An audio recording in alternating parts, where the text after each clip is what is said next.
पाकिस्तान जे वञण जो ताल्लुक़ु आहे प्राइम मिनिस्टर जो, त हुनजा त ॿ सीधा सीधा रीज़न पर्सनल कतरी शाही ख़ानदान सां शरीफ़ ख़ानदान जा कहिड़ा पुराणा ताल्लुक़ात आहिनि, उहो त पंहिंजी जाइ ते फैक्टर आहे।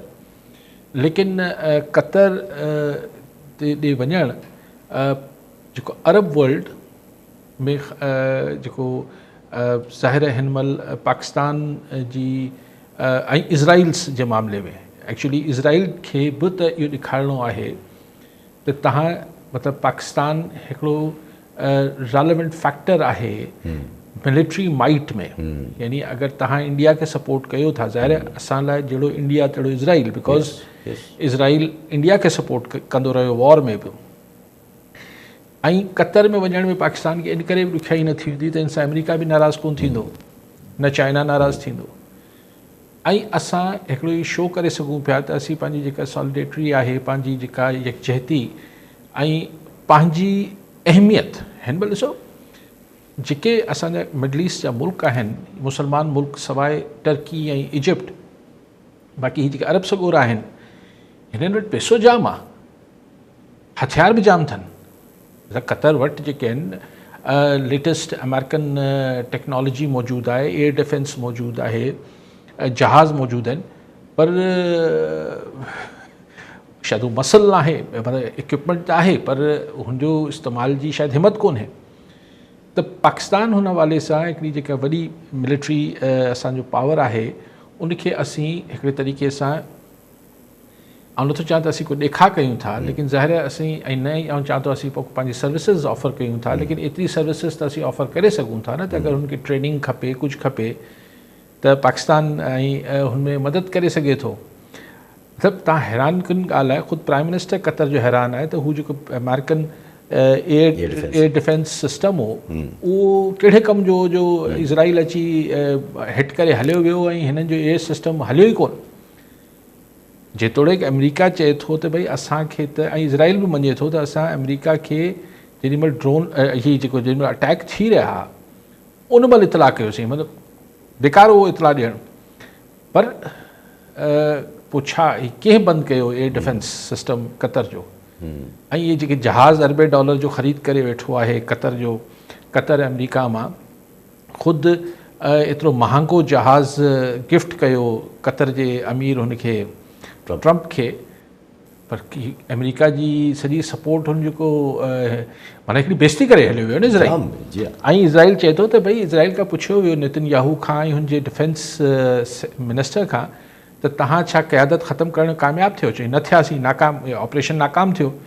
चई पोइ चई वरी कंदासीं। यस एग्ज़ैक्टली। वरी जिथे बि दुनिया में हूंदा त इहो को नेतन्याहू को सवाल नथो करे त अगरि हमास वारा या को ॿियो अमेरिका में हूंदो, तव्हां अमेरिका ते बि हिट कंदव छा? तव्हां लंडन में बि हिट कंदव छा? साल केरु किथे बि पहुची सघे थो न, त छा अगरि लंडन जी इतला मिलंदो हिननि खे या पेरिस जो इतला मिलंदो त हीउ पेरिस में वञी इज़राइल हिट कंदो छा? सो नेतन्याहू या इज़राइल पंहिंजे पाण खे हिन महिल सोल सुपर पावर सम्झे थो, ऐं जेको टेक्निकली आहे, छाकाणि त अमेरिका जेको वॾो सुपर पावर आहे उनजे साम्हूं बेवस आहे। ही हाणे त अमेरिका में इहा बहस आम आहे त हीअ जेका फॉरेन पॉलिसी आहे उहा अमेरिका जी आहे या नेतन्याहू जी आहे। ऐं अक्सर जो ख़्यालु आहे त हीअ नेतन्याहू जी फॉरेन पॉलिसी आहे जेको अमेरिका जे नाले में हलाई पई वञे। सो ही ॾिसो न, ऐं अॼु प्राइम मिनिस्टर शहबाज शरीफ़ वियो आहे, पर कल्ह UAE वारो अमीर बि वियो हुते, जेको अरब दुबई वारा जेके अबूज़बी वारा। छाकाणि त इहा ॻणती त सभिनी खे वठणु खपे न। त अॼु पहिरीं ईरान हो, यमन हो, लेबनन हो, सीरिया हो, इहे सभु मुल्क थींदे थींदे थींदे थींदे आख़िर में कतर। पोइ कतर खां पोइ छो नथो वारो अची सघे सऊदी अरब जो या के ॿिए मुल्क जो? त लेबनन जो ऐं थोरो थोरो अरबनि में कावड़ बि अचे पई। अॼु मूं ॿुधो त कुवैत वारनि जेको आहे उहो इज़राइली वीज़ा, इज़राइली पासपोर्ट वारनि जी एंट्री बैन कई आहे कुवैत में। लेकिन हुननि वटि एतिरो मिलिट्री पावर न आहे जो हू इज़राइल खे मुंहुं ॾेई सघनि। ऐं ज़ाहिर है वो अमेरिका का सा ऐं अमेरिका छाकाणि त इज़राइल सां गॾु आहे, वरना शायदि गॾिजी सॼी को इजिप्ट खे अॻियां करे कुझु करे वठंदा। सो हिकिड़ी लेकिन आउं इहो सम्झां थो त बीबी जेको आहे नेतन्याहू हीउ हाणे पंहिंजी हथूं उरागे चुको आहे, हिन जो कुझु न कुझु त रिएक्शन ईंदो। ऐं त ज़रा हिकिड़ो सोचण जी ॻाल्हि आहे त अमेरिकन पॉलिसी ज़रा चेंज थी आहे, मतिलबु हाणे चेंज थी आहे या बाल ते मजबूरी चेंज कंदी थी वञे आहिस्ता आहिस्ता पिया बिकॉज ऑफ द इसराइल, छो जॾहिं खां इसराइल फियास्को थियो आहे हाणे ऑलमोस्ट ॼण महसूसु पियो थिए त सीज़ फायर थियणु वञे थो पियो, सभु कुझु थियणु वञे पियो, त ठका त हुन ईरान ते अटैक करे छॾियो, अमेरिकन्स खे इन्वॉल्व करे छॾियो, अमेरिकन्स वर कंपेल्ड थी विया सॉर्ट ऑफ कि भई न हाणे त छा कयूं। वरी हाणे जॾहिं सीज़ फायर जे क़रीब बि पहुचे थो त वरी कतर में जेको आहे धमाको करे सघे थो। त ॻाल्हि इहा जो कतर में त धमाको करणु त कतर अहिड़ा मुल्क, कतर थियो, कुवैत थियो या इवन सऊदी अरब या इवन जेके अरब ममालिक आहिनि, इहे उन्हनि जो जेको सेफ्टी नेट आहे उहो अमेरिका आहे। त अमेरिका त हाणे सेफ्टी नेट त सही न रहियो न। ऐं रिसेंटली जेको मिलिट्री शोकेस कयो आहे उहो चाइना कयो आहे।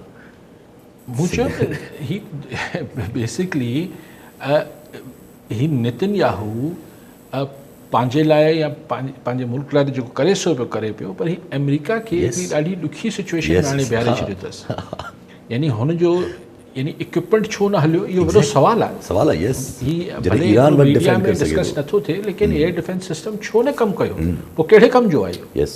त छा अमेरिकन्स रिमोटली हुनखे कंट्रोल कनि था? त जे इज़राइल लाइ छा खोलियो वियो? कॉन्स्पिरेसी थ्योरीज़ त हलंदियूं न पोइ।